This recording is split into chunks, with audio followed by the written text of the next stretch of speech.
शास्त्र, ग्रंथ, संत हमें उपदेश देते हैं कि मनुष्य जीवन का चरम लक्ष्य भगवत प्राप्ति है। हमने बार बार सुना भी है संतों के मुख से, सत्संग के माध्यम से, पर जितना हम सुनते हैं उतना हम उलझ जाते हैं कि कौन कौन से साधन करें, और बहुत सारे साधन करने से और भ्रम पैदा हो जाते हैं। निश्चित नहीं कर पाते कि कौन सा साधन भगवान तक ले जाएगा। प्रार्थना का, पूजा का, व्रत का।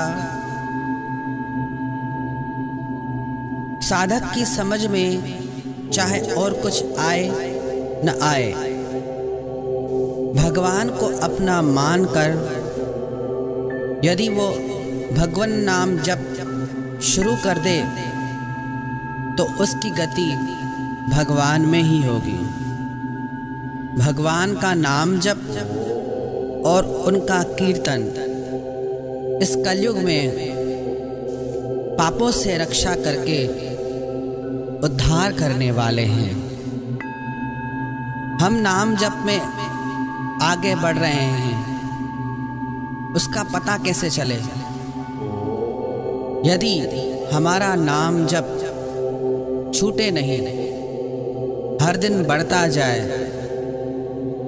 तो इससे पता चलता है कि हम भगवान की तरफ और आगे बढ़ रहे हैं।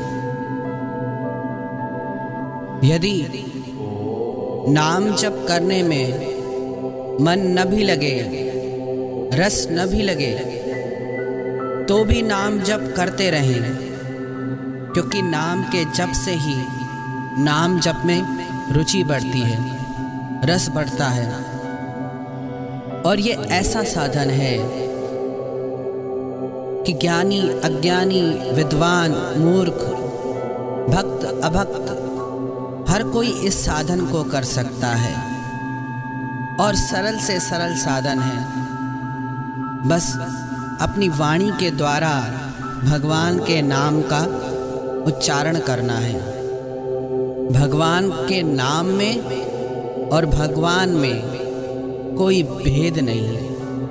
भगवान का नाम, भगवान का धाम, भगवान की लीला, भगवान का रूप, इनमें कोई भेद नहीं है।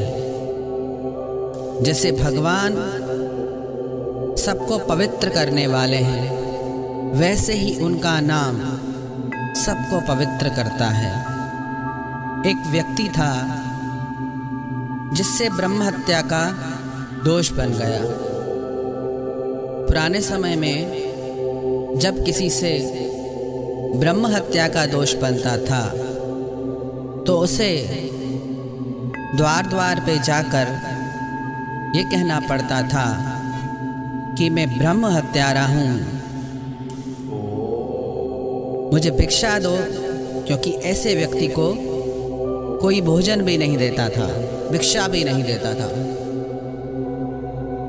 वो व्यक्ति घूमता घूमता बनारस के शहर में पहुंचा, काशी नगरी में पहुंचा, तो वहां पे गोस्वामी तुलसीदास जी महाराज ने उसकी आवाज सुनी।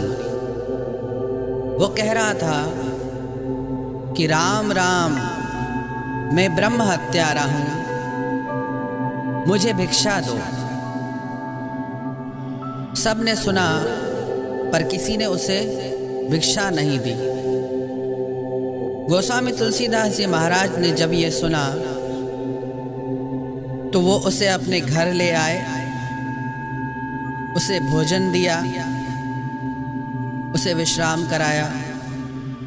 काशी के पंडितों को जब ये बात पता चली तो सब उनका विरोध करने लगे कि ये ब्रह्म हत्यारा है और आपने इसे भोजन क्यों कराया। गोस्वामी तुलसीदास महाराज बोले कि नाम जप में बहुत शक्ति है और इसने इतनी बार राम का नाम लिया है तो कोई भी बड़े से बड़ा पाप इसके जीवन में ठहर ही नहीं सकता। वेदों में, उपनिषदों में, पुराणों में, हर शास्त्र में नाम की बहुत महिमा बताई गई है। स्कंद पुराण में आता है, हास्यात् भयात् तथा क्रोधात् द्वेषात् कामात् थापि वा स्नेहात् सकृदचार्य विष्णुर्नामाक्षरा हरि च। हंसी से, डर से, क्रोध से, द्वेष से, किसी कामना से, स्नेह से एक बार भी भगवान के नाम का उच्चारण सभी पापों का नाश करने वाला होता है। श्रीमद् भागवत महापुराण में कहा गया, सांकेत्यम परिहास्यम वास्तोभम हेलनमेव वा वैकुंठ नाम ग्रहणम शेषागहरम विदुः। चाहे इशारे से, चाहे सोते समय, चाहे अवहेलना में, कैसे भी भगवान का नाम मुंह से निकल जाए तो वो कल्याण ही करता है। श्रद्धा ना भी हो तो भी नाम जप हमारा कल्याण ही करता है। भाय को भाय अनख आलस हूँ, नाम जगत मंगल दिशि दस हूँ। भावना से, कुभावना से कैसे भी नाम का जप करें वो हमारा कल्याण ही करता है, हमारे पापों का नाश ही करता है। एक बार भी मुख पे भगवान नाम आ गया तो वो हमारा उद्धार ही करेगा, निश्चित हमारे पापों का नाश करेगा। गोस्वामी तुलसीदास जी बोले कि इसने राम राम जपा है तो पाप इसके जीवन में ठहर ही नहीं सकते। उन्होंने बोला, आपने कैसे निर्णय कर लिया कि इसके पाप समाप्त हो गए? यदि इसके हाथ से स्वयं नंदी भगवान भोजन करेंगे तो हम स्वीकार कर लेंगे कि इसके पाप समाप्त हो गए हैं। गोस्वामी तुलसीदास जी महाराज ने कहा कि जरूर इसके हाथ से वो भोजन ग्रहण करेंगे क्योंकि इसके पाप मिट चुके हैं, इसने नाम का आश्रय लिया है। वो व्यक्ति स्वयं डर रहा था कि मैं ब्रह्म हत्यारा हूँ और नंदी भगवान कैसे मेरे हाथ से भोजन ग्रहण करेंगे। दूसरे दिन काशी के सारे पंडित इकट्ठे हो गए और गोस्वामी तुलसीदास जी महाराज ने उस व्यक्ति से कहा कि तुम स्वयं भोजन बनाओ और भोग के लिए भगवान विश्वनाथ के मंदिर में चलो। वहाँ वो व्यक्ति गोस्वामी तुलसीदास जी महाराज और पंडित सारा समाज एकत्रित हो गया। वो व्यक्ति वहाँ भोग की थाली लेके आया। जब थाली लेके नंदी महाराज के सामने आके सब इकट्ठे हुए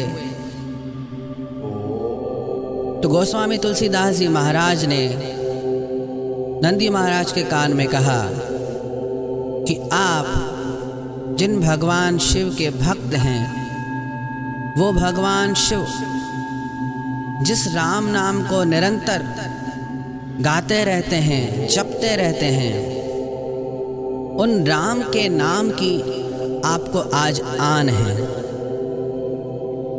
उनके नाम की आपको पत रखनी है। ये सुन के नंदी महाराज वहाँ साक्षात प्रकट हो गए और उस व्यक्ति के हाथ से वो भोजन ग्रहण किया। सभी पंडित देखकर दंग रह गए, क्योंकि नाम हमारे सब पापों को मिटाने के लिए समर्थ है। कई लोग कहते हैं कि हम क्यों नाम जपे, हमारे में भावना ही नहीं। आप में भाव हो नहीं हो, आप नाम जपोगे आपका भाव बन जाएगा। कई लोग पूछते हैं कौन सा नाम जपे, कौन सा नाम सबसे अच्छा है। नाम की परीक्षा करना छोड़ दो आप। जो नाम आपको सबसे ज्यादा प्रिय हो उस नाम को जपो, जिसको जपने में आपके हृदय में प्रेम उमड़ता हो। नाम जप कोई क्रिया नहीं है, नाम जप एक पुकार है मन की, भगवान के लिए, अपने प्यारे के लिए, प्रियतम के लिए। भगवान के सारे नाम अति मधुर हैं। जिन्होंने भी जपा, जिन्होंने भी पुकारा, उन सब ने यही कहा कि हरि रस मीठा है मीठा। हरि नाम पुकारो, राम नाम पुकारो, ओम नमो भगवते वासुदेवाय पुकारो, किसी भी नाम से पुकारो। यदि ये पूछा जाए कि कौन सी मिठाई अच्छी है, रसगुल्ला अच्छा है, लड्डू अच्छा है, ये निर्भर करता है खाने वाले के स्वाद पे, उसकी पसंद पे। तो कौन सा नाम अच्छा है ये चिंता हम छोड़ दें। हमें कौन सा नाम मधुर लगता है यह महत्व की बात है। भगवान ने श्रीमद् भगवत गीता में ज्ञान योग की बहुत महिमा बताई, परंतु जप योग को अपना ही स्वरूप बताया, अपनी विभूति बताया। यज्ञानाम जप यज्ञोस्मि, जो जप यूपी रग में लगा है वो मुझ में ही लगा है। लोग पूछते हैं कि कितना नाम जपे। राम नाम रटते रहो जब लग घट में प्राण। हर एक श्वास में भगवान नाम जपते ही रहो, कभी तो दीन दयाल के भनक पड़ेगी कान। न जाने कौन सी पुकार उनके कान तक पहुंच जाए। लेकिन यदि हम चाहते हैं कि निरंतर हमसे नाम जपो, तो पहले एक नियम, एक साधन शुरू करें। 1 घंटा 2 घंटा जितना हमारी सामर्थ्य हो उतना भगवान नाम जपना नियमित शुरू कर दे। एक व्यक्ति ने श्री डोंगरे जी महाराज से पूछा कि आप नाम जप की इतनी महिमा करते हैं, पर अभी कलयुग का समय है, मन भटकता रहता है, दौड़ता रहता है। कलयुग ने ऐसा घेर के रखा है, हम कैसे साधन करें। तो डोंगरे जी महाराज बोले, जो व्यक्ति नियमित 3 घंटे भगवान नाम जप करता है तो कलयुग उसे स्पर्श भी नहीं करेगा। यदि हम 2 घंटे 3 घंटे भगवान नाम जप नियमित करते हैं तो उसका प्रभाव बाकी के 22 घंटे 21 घंटे हमारे पे उसका प्रभाव रहता ही है। और जैसे जैसे साधन बढ़ाएंगे, जैसे जैसे जप बढ़ाएंगे, वैसे वैसे भगवान में, भगवान के नाम में और प्रेम बढ़ेगा। जितना हम नाम जप करते जाएंगे उतना हृदय की मेल धुलती जाएगी, हृदय पवित्र होगा और पवित्र हृदय में भगवान आके वास करते हैं। कई लोग प्रश्न करते हैं कि क्या नाम जपने से भगवान मिल जाएंगे? भगवान मिलते हैं लगन से, तड़प से। अगर नाम जप के साथ हमारी हृदय की पुकार, हमारे हृदय की तड़प जुड़ जाए तो हमें भगवत प्राप्ति निश्चित होगी। कई लोग प्रश्न करते हैं कि कितना जप करें, कितनी संख्या में जप करें कि हमें भगवान का दर्शन हो। कलि संतारणों उपनिषद में आया कि 3.5 करोड़ जप करने से भगवान के दर्शन होते हैं, परंतु ये नियम नहीं है। 3.5 करोड़ से भी अधिक जप करने वाले व्यक्ति ऐसे मिलते हैं जिन्हें भगवान के दर्शन नहीं हुए। क्यों? क्योंकि क्रिया उन्होंने की, लेकिन भाव और लगन की कमी रह गई।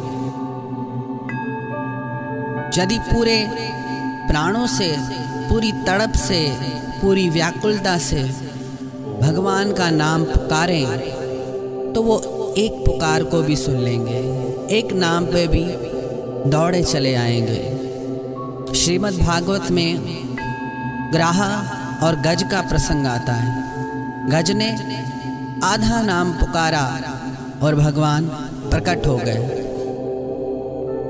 और इस कलयुग में तो भगवत प्राप्ति का इससे सरल साधन भी नहीं है। यह कलिकाल न साधन दूजा, जोग यज्ञ जप तप व्रत पूजा। राम ही सुमिरिय गाय राम ही, संतत सुमिरिय राम गुण गावही। न जप का इतना फल है, न तप का, न यज्ञ का, क्योंकि उन साधनों में हमसे दोष बन जाते हैं। पर राम नाम आप जैसे भी जपो, भगवान नाम जिस भाव से भी जपो, वो कल्याण ही करता है। कई लोग प्रश्न करते हैं कि नाम जप की विधि क्या है। एक नाम जप वाणी के द्वारा होता है। हम कीर्तन करें भगवान का, उसे वेखरी जप कहते हैं। और एक नाम जप हम जिह्वा में करते हैं, धीरे धीरे, जितना हम स्वयं सुन सके, उसे उपांशु जप कहते हैं। वेखरी जप से उपांशु जप का 100 गुना अधिक फल है। और एक जप होता है मानसी जप, जिसमें हमारी वाणी, हमारी जिह्वा मौन रहते हैं और हमारा मन उस नाम से जुड़ा रहता है। मानसी जप का फल सबसे अधिक है। श्वास जप की कई विधियां हैं। जिह्वा से जपें, होठ हिलाते जपें, चाहे मानसी जप करें, कैसे भी हम जप करेंगे वो हमें भगवान से जोड़ने के साधन हैं। कई व्यक्ति नियम से जप करते भी हैं, परंतु उनमें वैसा परिवर्तन नहीं आता, वो प्रभाव नहीं दिखता। क्यों? क्योंकि उन्होंने नाम जप की क्रिया की, भाव को छोड़ के, भाव और लगन से हट के। जब भाव जुड़ जाएगा भगवान के प्रति, तो उस नाम का प्रभाव हमारे रोम रोम पे पड़ेगा। भगवान ने अर्जुन को मन को वश करने के लिए 2 साधन बताए, अभ्यास और वैराग्य। हम अभ्यास तो करते हैं, परंतु संसार के भोगों के प्रति हमें वैराग्य नहीं है, आसक्ति बनी हुई है। भगवान का जप करके भी संसार के भोगों की प्राप्ति चाहते हैं।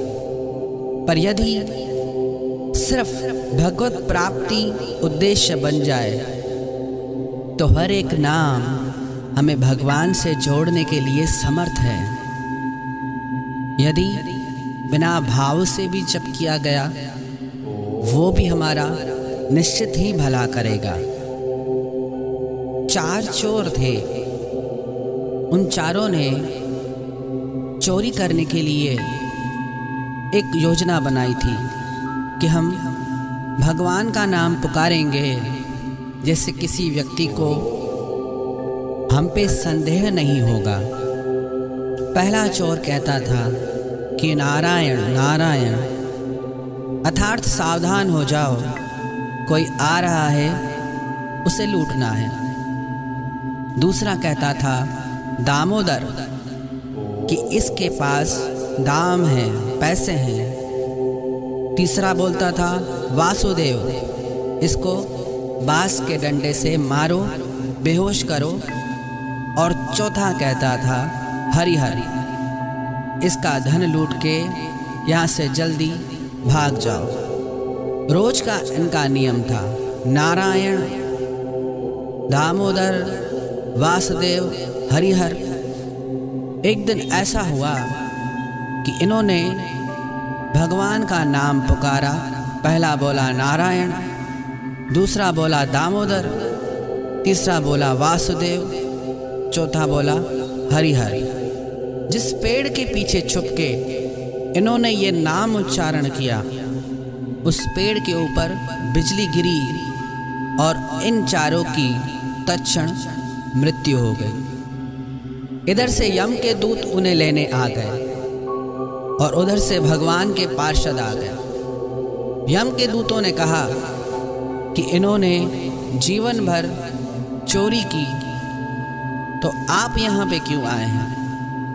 भगवान के पार्षद बोले, भले इन्होंने जीवन भर चोरी की है, परंतु अंत समय में इन्होंने भगवान के नाम का उच्चारण किया और उस नाम की इतनी महिमा है कि ये भगवान के पास जाएंगे। जो न भगवान का नाम लेते हैं वो भगवान की शरण में ही रहते हैं। जो भगवान का नाम जप करते हैं उन्हें यम के दूत कभी परेशान नहीं करते। तो हम भगवान का बनना चाहते हैं, उनके होना चाहते हैं, उन्हें अपना बनाना चाहते हैं, तो उनके नाम को आत्मसात कर लें, उनके नाम के साथ जुड़ जाएं, तो हम भगवान से भी जुड़ जाएंगे।